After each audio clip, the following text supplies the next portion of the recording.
Hi, my name's Sophie. And I'm Wilson. And welcome to our channel, which currently has no name, but will at the time of maybe uploading this video, if it ever goes on the internet. Welcome to Portugal. This is the view of the Portuguese mountains behind us. Pretty nice, isn't it? Do you know which mountains these are? I've got no idea where we are. We're on the borders to Spain, somewhere in the north of Portugal, staying on a campsite, and we just thought it was a beautiful place to film, didn't we? Hopefully you get to see a bit of the sunset. Although I think the sunset might be behind you soon, because the sunsets here are so beautiful. So we thought this would be the best place to sit and chill and chat and start this kind of new video idea for us. Yeah, I think the idea is basically just to talk purely about our knitting in a more conversational way. And we've got so much to speak about. We do so much knitting between us that not all of it makes it onto the main YouTube. So this is a good place for us to just have a waffle, really, isn't it? And just talk. So the main YouTube, I suppose, that Wilson's talking about, if you haven't come from there, is we co-host and work on. That's very official, yeah. It is official. On a channel called Sophie Daily, which for the best part of a year I was kind of the front of and doing all of the knitting, but Wilson's always been very much behind the scenes, coming up with video ideas, doing all the filming and all the editing, and we absolutely love making videos on the Sophie Daily channel, so that's not going to stop. But yeah, we talk about knitting a lot of the day. Yeah, but between us we have a decent amount of knitting projects now. Yeah. And a lot of that doesn't make it onto the YouTube channel, as we said. Yeah, so we thought it would be really nice to have an area of the internet or a channel where we can talk a bit more and go into a bit more depth about the projects that we're working on, a bit more kind of knitting podcast format. Yeah. And also just an opportunity to chat and kind of voice the conversations that we talk about all day, every day. Yeah, I see this channel being a lot more conversational. Yeah. And the episodes maybe being a bit longer and less edited and more just me and you having a chat whenever we feel like we've got things to catch up on. Yeah, so if that sounds like your kind of thing, then I hope you enjoy. So maybe we'll chat about how we've both come to be knitting at the moment. Yeah. Do you want to start? Yeah, I just firstly want to point out our setup. So we've got the microphone between us here on a little yoga mat. I hope it works. I hope you can hear us. And our camper van's just over there, and we're both in our camping chairs, and the sun's just going down. So yeah, it's a pretty budget setup at the moment, but I think it's going to work, isn't it? Hopefully. So what did you say? Why are you knitting? How did we get here? Well, why don't you start, because you started before me. Okay, true. So I began with crochet during COVID. I crocheted for a very long time, a couple years, and I was trying to make garments, jumpers, and I made you a jumper once that you never wore. Because none of my crochet jumpers were ever very wearable. I think there's definitely some amazing crochet patterns out there. I just never picked one up for some reason. I think I didn't really know that they existed, if I'm honest. I'd gone into crochet just kind of making it up as I went along. Really? I didn't know that. Yeah, and none of the stuff that I crocheted ever really fit me or you. So I wanted to knit because I knew I could produce a kind of thinner fabric, and maybe I have a bit more control over the fabric maybe and the stitches and things, and I picked up knitting and fell in love with it. So I haven't really gone back to crochet, although I'd like to kind of dabble with it here and there in the future. But yeah, I'm a very keen knitter now, and I've been knitting for a couple of years, a year and a half. Yeah, a lot. a lot in that time. Yeah, and so that's me. I kind of picked it up because of you and because of the channel, I guess. I'm now surrounded by knitting all day, every day, and it kind of consumes both of our lives. And I thought it would be silly not to give it a go. We meet so many other knitters with all our travelling videos, and understanding a little bit more about the craft is just helpful for me in general. And also it's good fun now that I'm doing it. Yeah, do you think things make sense to you a bit more now, in terms of like things that I say on videos or things that you picked up from other knitters? Now that you're doing it, do you kind of understand? Yeah, definitely. The terminology is kind of sinking in now. Make one left, knit rows, purl rows, all like the words that I've heard bouncing around for the last year kind of makes sense to me a bit more now. Yeah, it's like learning another language. Yeah, it is, yeah. But a lot of that terminology you've kind of taught me. Obviously, I'm aware that my position as a beginner knitter is very different to a lot of people because I've got you as a quite advanced knitter. You might not say that, Thank you. but I think you are. I've got you by my side kind of teaching me everything I know, so all the terminology and all the techniques and things like that, I still don't fully understand as if I was to research it myself and had to learn myself. You know, some of it you're just teaching me how to do it. I don't fully understand the meaning behind it. Do you know what I mean by that? Yeah, maybe I should throw you in the deep end a bit No, more. no, I like this. I like the way I'm learning. It's good for me. Yeah, it's steady. Yeah, it's steady, and I'm not learning too many things at once. You're kind of showing me the techniques, but I don't have to know the meaning behind everything that I'm doing at the moment.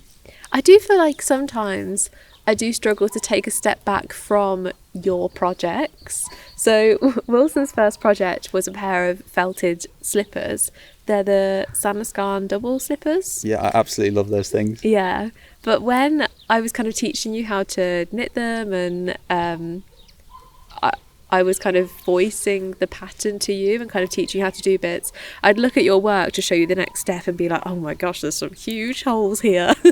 And your stitches didn't quite add up sometimes, and there was bits and pieces of yarn kind of all over the place, and you didn't have any concern about that at all, but I am very much a perfectionist. So I was like, do you want me to take it back and we just fix that little mistake? And you were like, no, it's fine, it's my first project, it'll felt out. Yeah, I think you're much more of a perfectionist in general than I am. Yeah. But also, I picked that very intentionally as my first project because I knew that the felting would erase any mistakes that I made along the way. And it worked out perfectly in the end, didn't it? Yeah. I'm surprised that more people don't do that as their first project. Maybe they do, but I just thought it was great how it came out the wash with no holes in when my work was definitely not polished before it went in the wash. Yeah, so I do think for me I could take a step back from your knitting more than I do at the moment, but yeah, I'm glad that you like my involvement and help I like along the help. the way. I need it. I'm okay to learn slowly and have you help me along the way,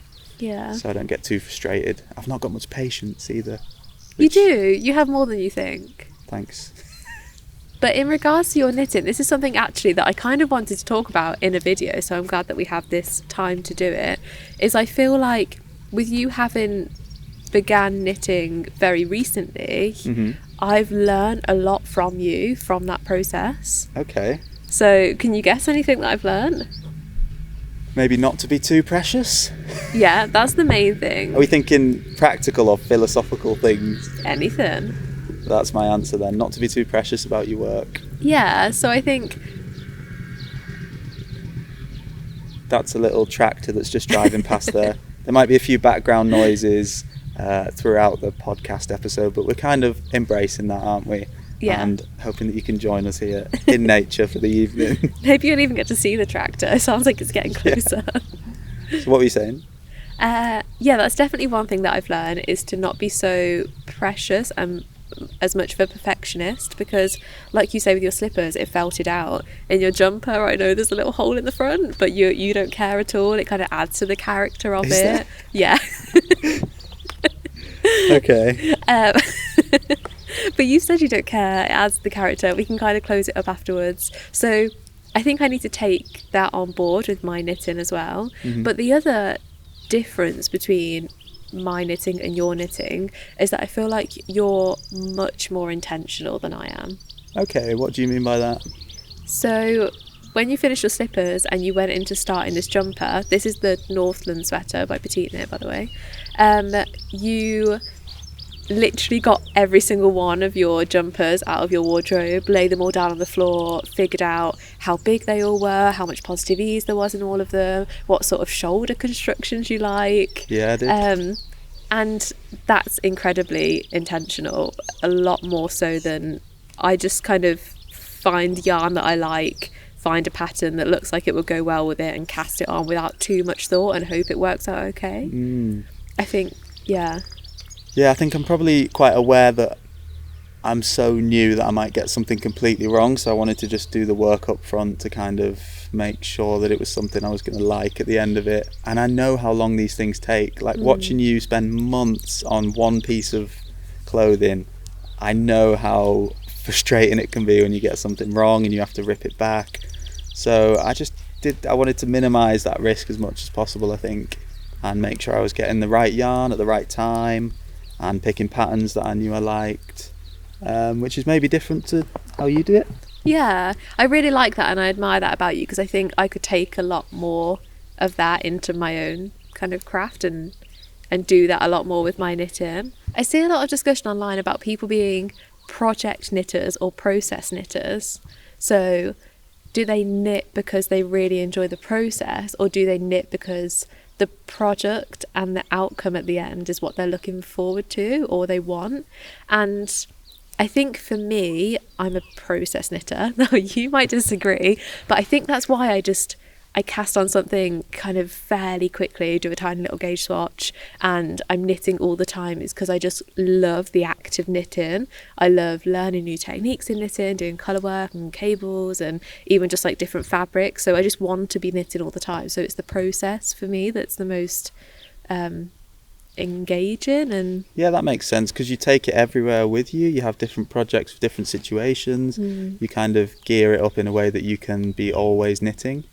Literally always. Yeah, but do you think maybe you're more of a product focused knitter? I think I definitely am. Yeah, I get most excited to pick up the needles when I'm thinking of the end result or kind of my vision that I've had.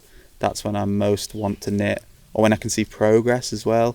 I enjoy the act of it, but it's not as kind of essential to me doing it as it might be to you. It's kind of relaxing, but I don't kind of enter a flow state like I do when I'm playing on piano or guitar or something like that. That's slightly different for me. I don't see knitting as a chore, but it's definitely, I don't know, I guess it kind of is an obstacle between like me and the finished product, I suppose. Yeah. Or maybe I'm not giving myself enough credit. I am enjoying learning stuff along the way. I'm enjoying techniques. I'm enjoying when I complete different sections. So I'm not sure, maybe I'm still just working it out.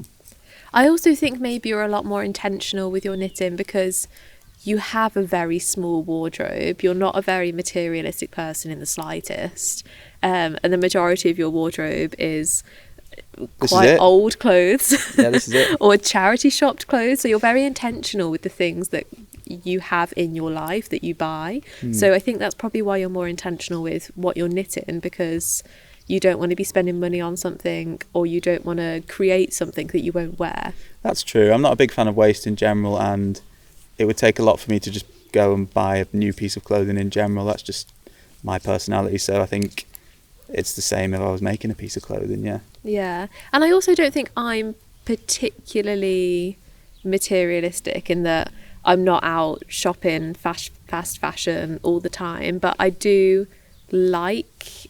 I think I'm just so obsessed with the process of knitting that's how I've managed to accumulate such a collection of knits and a collection of yarn, because I can't imagine now not having my knitting on hand, like within a metre of me at any time. It's also changed slightly for us recently because of the YouTube channel, I guess, as well. Because this is kind of what we spend most of our time doing, especially when we're travelling, we kind of knit for the videos as well, and we sometimes buy little trinkets because we end up in places where the videos have taken us. And that's kind of, how's that changed the way that you knit, do you think, having the channel? And I felt a lot of pressure at the start. We started the Sophie Daily channel just doing podcasts. I think we did, was it 3 or 4 podcasts before we kind of moved into different sort of concepts of videos. And whilst I was doing this podcast, I did feel a pressure to have something to show, or have something somewhat interesting, or to have a range of things on my needles to be able to kind of show a few different things. And I feel like I did feel a pressure there. But now that I absolutely knit more than I show on that channel, there's lots of items that I knit that don't get shown on that channel just because there's not really the opportunity to during the videos sometimes. I don't feel the pressure to knit for YouTube anymore.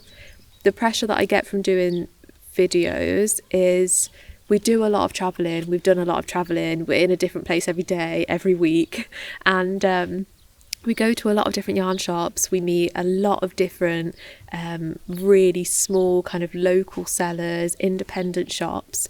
And when we're filming videos in their shops and we're spending so much time with the owners of the shops, we really value their time and appreciate the fact that they've been willing to let us film, and they're very welcoming, and everyone has been so friendly that I don't particularly always feel like I need something. I need any yarn or fibre or something to add to my collection, but I really want to support them because I value that their time that they're giving to us, and in just chatting to us in the shop and things. And I also am so in awe of their craft. Maybe it's indie dyed or it's from their own sheep or something. So I do feel a pressure sometimes in shops to buy stuff, but I think that's only a good pressure because I just really, really want to be able to support all the local kind of shops that we go to. Yeah, and we meet some amazing people, and it normally comes out as about 1 or 2 minutes in the video, but we might be speaking to that person for hours sometimes just to get those bits of footage. So we take up a lot of their time, and we're very conscious of that, aren't we? Yeah, and they teach us so much, and we learn so much about the area going to all these local shops, or about them as a person, and they learn about us, and we learn more about knitting and fibre crafts and things. So yeah, I enjoy buying stuff in those shops to be able to support them, but that means that I do accumulate quite a lot of stuff, and then I feel that pressure to knit it because I don't want it sat in stash. Yeah, I think that's where the pressure is. And I think you're quite good at that. I'd say you're quite intentional with your stash. You've got projects mapped out for a lot of things. You sometimes come out with things that I didn't even know you were thinking about, like ideas and plans that you've got for certain yarns that could be on the other side of the continent, but you're still thinking about them and what you might knit with them and how you can buy less. So I think you are very good at that. Oh, thank you. Yeah, we're going to Lisbon. Is it next week? And I've already planned the yarn that I'm buying when we go to Lisbon. See, I didn't know that. Yeah, I'm very excited. But you'll see that on a Sophie Knits Daily video. So we're pretty terrible podcasters because we're probably, 15 minutes in and we haven't said about what we're working on. Do you want to start?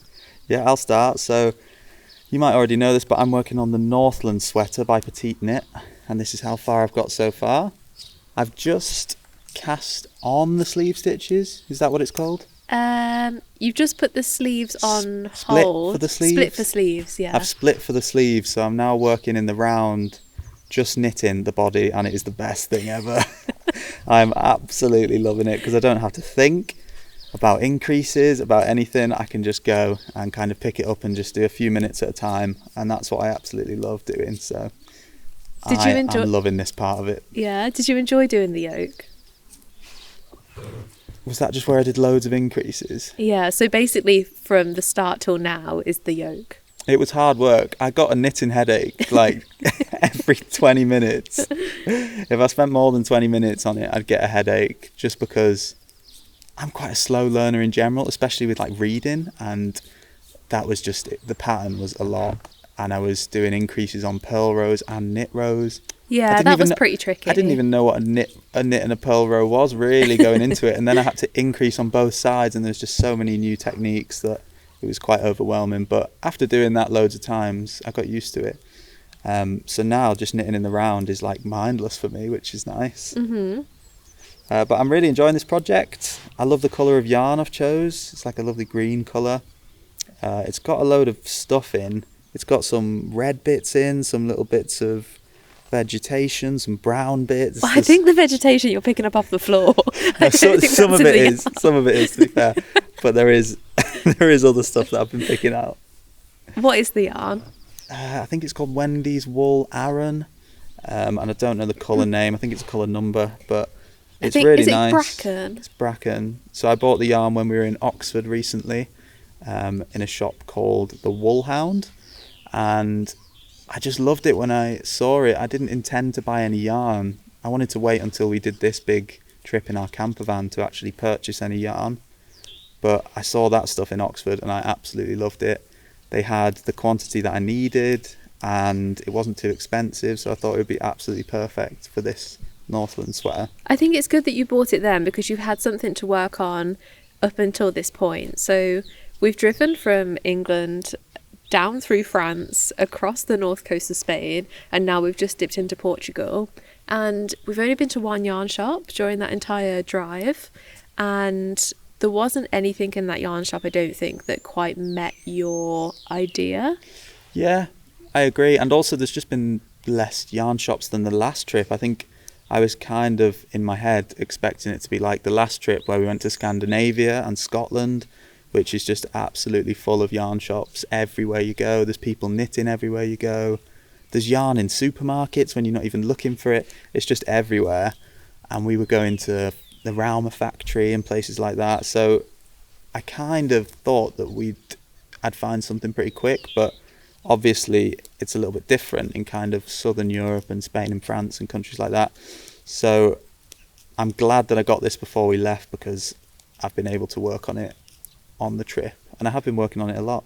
Because you were so excited when you finished your slippers that you wanted something to cast on straight away, and you came up with the concept of having this kind of green Northland jumper with a nice white sporty stripe, and I think you were very excited to start this jumper when you finished your slippers. So if you'd have waited with that idea on hold for a couple of weeks, you might have struggled to start. Yeah, that's true. I feel like without being cliche, I've caught the knitting bug. That's what everyone says, but I definitely have. I think it was seeing the other project finished and being able to wear it for that week before we've now left it, but being able to wear it, that was like, I couldn't wait to start working on the next thing after that. So I would have felt a bit empty if I didn't have this one to work on. That's so deep. Is that a bit philosophical? I think it's a bit dramatic. Okay, fair enough. So I'm working on... Oh yeah, sorry. No, let me ask you. So what are you working on, Sophie Knits Daily? So I'm working on the Burgos vest by Rosa Pomar. And I'm very excited about this because I'm hoping to go to the Retrosario Rosa Pomar shop soon.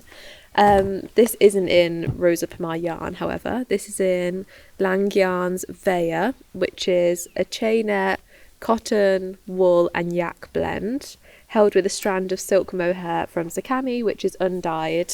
And it's just a very simple, deep V-neck vest with a bit of positive ease. And I think it's going to have 1x1 rib details on the armholes and the button band. I have knitted this intentionally with less positive ease than the pattern recommends. You said earlier that you kind of like the fit on the picture, didn't you? I liked the boxy, oversized fit, yeah, but you seem to think it might not be practical enough for you. My concern with it is that it's quite oversized and the armholes are very deep, and it looks nice in the photo, but I think if you were to actually lift your arms and wear it about, you'd be able to see your bra undergarments underneath. You might have to wear a top underneath it for it to be covering. So I wanted to be able to wear this with a top underneath, kind of as a classic vest, but also to wear by itself on slightly warmer days, kind of like spring days. So I wanted it to be slightly tighter so that I wasn't revealing too much. So less positive ease than the pattern recommends, but I should get 5 to 10 centimeters, I think. And I'm liking the way it's working up. Feel how soft it is. Oh, it's very light as well, isn't it? Yeah, it's really drapey, and it's yeah, I can see what you mean about it's quite gappy, the stitches, aren't they? Yeah. Is that what an open gauge is? I think so, yeah. It's quite a loose gauge. Loose gauge. And the gauge is very open for the yarn, so it's quite airy, it's quite drapey. I think it looks quite summery despite it being a mohair. I think so. It's furry, isn't it? Yeah. So yeah, I'm really liking the look of it. I was a bit undecided with the details, whether to do the 1x1 rib that's in the pattern or to try something that looked even more summery, like an I-cord or something. But I think with the size that I've chose and not making any modifications to the pattern, I don't have enough fabric on the front panels to fully cover myself, and I need that extra few centimetres of a 1x1 rib on each side to kind of pad out the width of the front. And if I had an I-cord, it might be a bit too revealing. So yeah, I think I'm going to stick to what the pattern says. and I like the way it's looking. So what comes next for you then? Do you knit a bit more of the body there and then some ribbon or something at the bottom, or did you say it was I-cord edging or something? I think it's ribbon at the bottom, yeah. I haven't actually read the bottom of the pattern, but I think I've got about 10 more rows left to do, and then I do something. I think it's ribbon at the bottom, Okay. and then I'll pick up all the way around from the bottom, all round the neck and down again, and do ribbon there, and some Okay. buttonholes, and attach some buttons on the other side, and then ribbon on the armholes as well. Okay. But you've made good progress so far. I have, yeah. And it's just going really quickly. I'm on, is it 5mm needles? So it's flying by. Nice. Yeah, I'm liking the way it looks. The sky. Yay, we've got a sunset. So the sunset has officially started now. It's probably been the last 5 minutes, but we haven't noticed it behind us. Yeah. I might just check the camera quickly to see if we're still in the light. So I've zoomed the camera out a bit so you can see the sunset a little bit better. I do have a few more works in progress that I thought might be worth showing. Okay. But I wondered if we could go through some of our little talking points first. Yeah, we've and been making notes, haven't we, throughout the week of things that we might want to chat about on these videos. Yeah, so maybe we could talk about a talking point and then I'll show my next whip. I don't know what's on this list. So we listened to a podcast on our way through Spain and Portugal. I can't quite remember where we were, but the podcast was about psychology and fashion, and we found a lot of the podcast very, very interesting, and we quite like listening to psychology podcasts and pausing it parts of the way through and deep in different parts of it. And the fashion one was quite interesting because it related so much to knitting. Part of the psychology podcast was talking about how we can understand our own fashion and style, and it prompted you to come up with 3 words that you would like to describe your style, so that if you're creating garments or buying clothes, you can use those words to make sure it's clothes that you actually want to wear and will wear and are worth adding to your wardrobe. So we wrote down our 3 words each, and I thought that would be fun to have a little chat about. Yeah, I think I remember. I don't remember mine actually. What were yours? Let's start with yours. Oh, well, okay. So one of my words was comfortable. I think over the last few years, I've been leaning more and more towards clothes that feel comfortable, as opposed to maybe make me look my most... Make you look a certain way? Make me look a certain way, yeah, that's a good way to put it. So I definitely like to wear clothes now that maybe have a looser waistband so that I can breathe and eat a bit easier, or are a bit more oversized so I'm not constantly like pulling things down and adjusting how my clothes look to make myself feel comfortable. I just want my clothes to be practical and comfortable and mean that I can move and get on with life and every day. I don't have to think about my clothes. I think that's where the word comfortable came in. Okay, I like that. So I guess it kind of means that you feel comfortable in them as well as the clothes actually being comfortable. Yeah, if that I makes think it sense. serves 2 purposes. Yeah, okay. What was one of your words? Oh, what was one of my words? I remember one of them was unserious. Yeah, okay. What do you mean by unserious? I don't think about fashion too much in general. So creating my own clothes is an unusual thing for me to do, I think. But I just don't take fashion too seriously, personally. So that's one of the words that I came up with, was unserious. I'm not afraid to wear some stupid things sometimes if, like, I don't know, if the weather permits, or I've not got any clean clothes in the camper van, for example. I'll often wear some stupid combinations of things that you will laugh at a lot of the time. Like a dressy linen shirt with hiking shorts or something. Something like that, Yeah. yeah. So I think unserious is a good word to describe my fashion sense. Yeah, I like that one. Another one of my words... So don't take any tips from me. Another one of my words was... Timeless was another one of yours. Oh, that was one of mine. I think by timeless, I want my clothes to last. So I think I've learned so much about fabrics with knitting my own clothes. I've learned how incredible wool is as a fabric. I've learned the properties of alpaca and why I choose a linen maybe over a mercerized cotton, or I definitely choose anything over an acrylic. So I think timeless in terms of I want my clothes to last, so I want to use fibres that make my clothes last, but also I want those styles and what I want to wear to also last a lifetime as well. There's no point in me producing a really trendy top in a really kind of timeless fabric if I'm only going to wear that fabric then for a month. I may as well put my time and effort into producing something that is a timeless style in a timeless fabric. So yeah, timeless. That's a good word, I think. And it's quite a sustainable way of looking at fashion, I think, as well. And I don't think that means my clothes have to be boring, but I mean, maybe a lot of them are.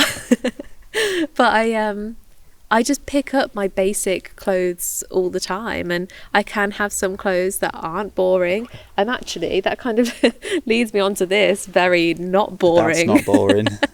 Very not boring work in progress at the moment. This is the 1988 cardigan by Hannah Kim, and I wouldn't say this is boring in the slightest. It's so creative and absolutely incredible. It's a all over colourwork piece, but I'd still say it's timeless.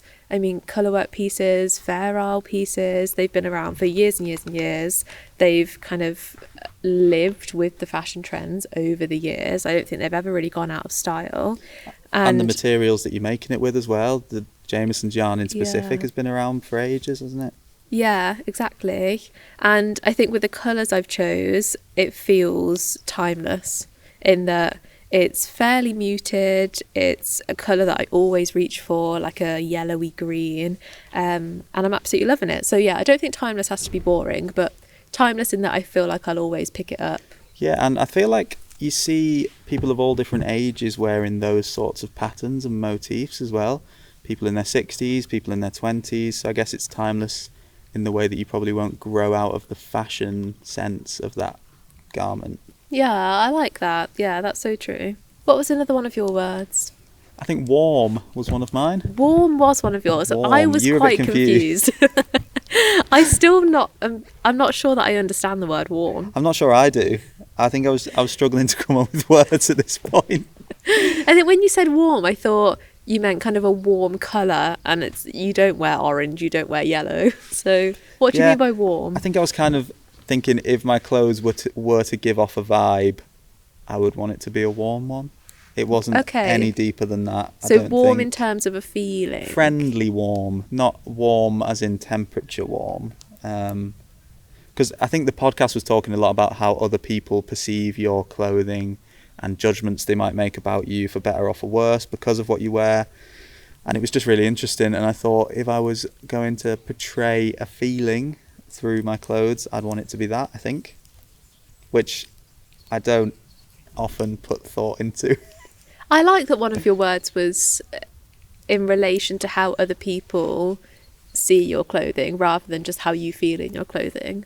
I think that that says a lot about you as a person, and that you want other people to see you as being a warm and friendly person from your clothes, which is exactly who you are. Thank you very much. That was all a setup. A setup or a compliment. Yeah, I got there. You do that a lot. Yeah. And my last word, do you remember what my last word was? Timeless, comfortable, and I don't know. I said masculine, and I feel like... You did say masculine, yeah. I feel like I kind of struggled to explain this one because... You said, can I take that back when you said it, and I wouldn't let you take it back.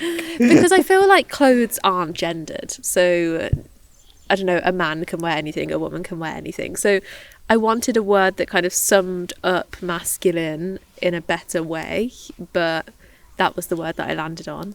And I think what I mean by that is that I'm not a classically feminine clothing wearing person. Your wardrobe tends to lean a bit more towards gender neutral clothes, I guess, rather than masculine, I'd say. I don't feel comfortable in dresses or skirts or frills, pastels. I think my clothes lean much more towards trousers and boxy fits and oversized and solid colours. So I'm sure there's a better word out there than masculine, so we don't have to gender clothing. But I think it, unfortunately, I suppose, does summarise a kind of... a certain type of clothes that you wear more, yeah. Yeah, so that was where I was going with that word. Yeah, I think that's valid. If it makes sense to you, I think it's valid. So your last word was effortless. Effortless. Which I think is a summary of unserious and warm. I think so. I think what I meant by effortless, you laughed at me when I said this. I don't mean effortlessly glamorous kind of... I remember laughing because Yeah. I said in my head, effortless is when your outfit looks absolutely incredible and you look like a style icon, but you also look like you've put no effort into your look, so you're kind of just so trendy that style it doesn't even look icon like it. and me are not words that go together. I wasn't trying to say like I woke up looking like this kind of effortless. It was more you woke up wearing this Yeah. and you haven't took it off all day. basically, yeah. I guess it goes hand in hand with unserious, doesn't it? I think I personally don't take fashion too seriously, and I do have a bit of fun with it, and sometimes I'm just wearing what I'm wearing, and it's kind of, it hasn't required any effort that day, like today. So no effort fashion choices. Yeah, no effort fashion choices, I guess. Like when we were about to record this, you said, "Are you sure about the pink hat?" And I said, "I mean, I need a hat. I'm cold, so why not?" Fair enough. Yeah. But I think these words are going to be very helpful in coming up with our next knitting projects or getting inspired or ideas about knitting projects. It's good to think about these words and think, if they don't fit these terms, they're probably not going to fit in our wardrobe. Yeah. It's a bit of a joke, isn't it? But they're good indicators as to what we should be making and shouldn't be making, I guess. Yeah. It was a really interesting podcast, wasn't it? And we enjoyed hearing all about it because it wasn't about knitting, but we saw so many parallels between fashion and knitting, so it was interesting for us. Yeah, I agree. Oh, your hand's getting a bit cold to knit. Yeah, it's quite cold. I feel like I'm struggling now. I'm still going. Yeah, because of that, I'm going to move on to a whip so I don't have to knit. Okay, yeah. So I kind of brought it up. I'm actually not sure I have too much more to say about this, but my 1988 cardigan, which I showed you earlier, by Hannah Kim, is an all over colour work piece that I'm knitting from the top down. I've just split for sleeve, so kind of a similar position to you're in at the moment, and I'm now working the body in the round. I've had to force myself to put this down because I got so obsessed with it. I think working up each colourwork section was so exciting to see how it all come together that I just couldn't put it down. Yeah, how many days did that take you to get to that point? I want to say it was probably like 2 or 3. Yeah, you were really going on that one. Yeah, I didn't do anything else though, to be fair. No. So You did all of the cooking, all of the cleaning. that sounds about right. All of the chores. So I can see why you're excited though, because would you say that's the most complex garment you've ever knitted? Without a doubt, 100%. And how's it going?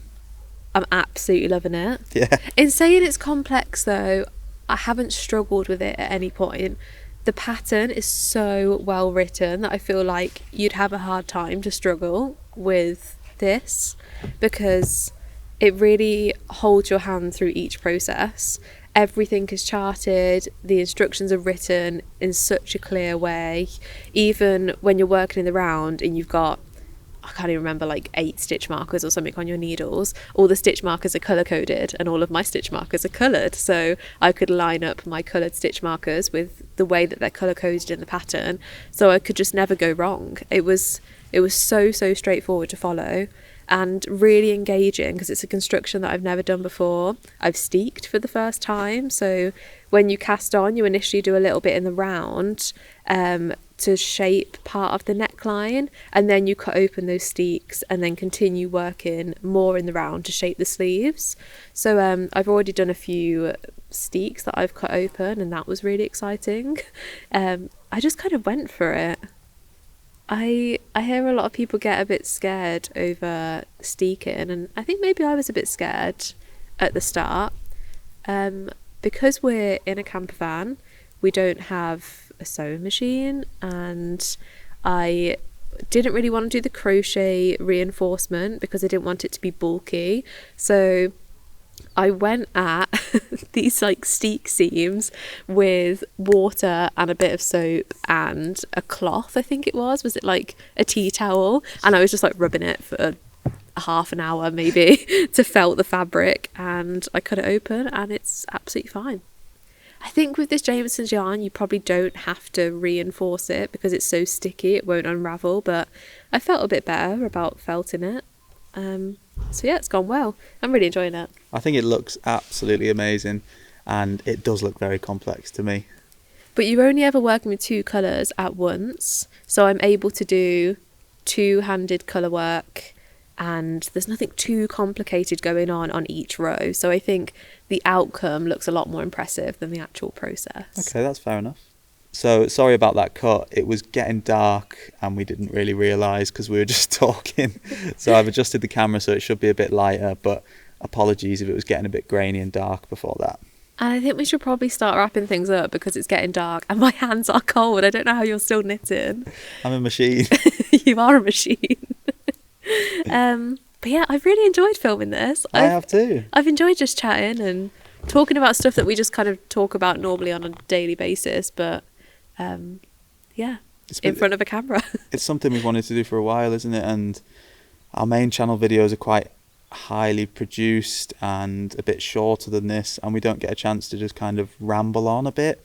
So this video might not be for everyone. It might be a bit of a background watch, or maybe you're just listening to it, but it's somewhere that we can just chat for an hour, and if anyone wants to watch, then that's great. If not, that's also fine. I consume so much knitting content on YouTube. I don't think there's a knitting YouTuber out there that I haven't watched. And I think because of that, you've also watched a lot of knitting YouTube content. And I love that you feel like you're knitting with someone when you're knitting along and watching a knitting podcast. And I do feel slightly sad that in our main channel videos, maybe they're not as easy to knit along to, because hopefully the visuals are so pretty that you have to watch.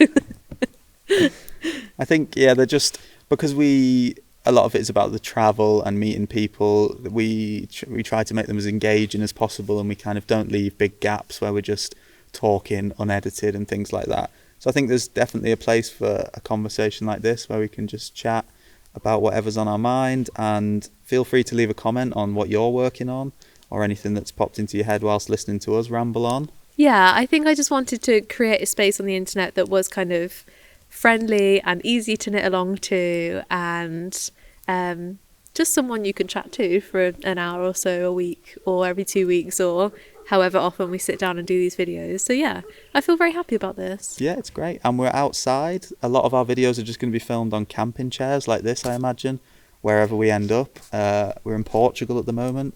You can probably hear dogs barking in the background and maybe some tractors going past, but that's kind of just part of the gig, and we're kind of welcoming those sounds in, aren't we? Well, I'm really hoping you can hear us, let alone the tractors and the dogs. Hopefully, but we'll see, won't we? So yeah, if you have enjoyed this video, then consider liking and subscribing to the channel, maybe checking out our main channel, Sophie Knits Daily, or our Instagrams, where you can get more kind of real-time updates of our lives and our travels and our knitting. So I'm Sophie Knits Daily. And I'm Will Knits Daily.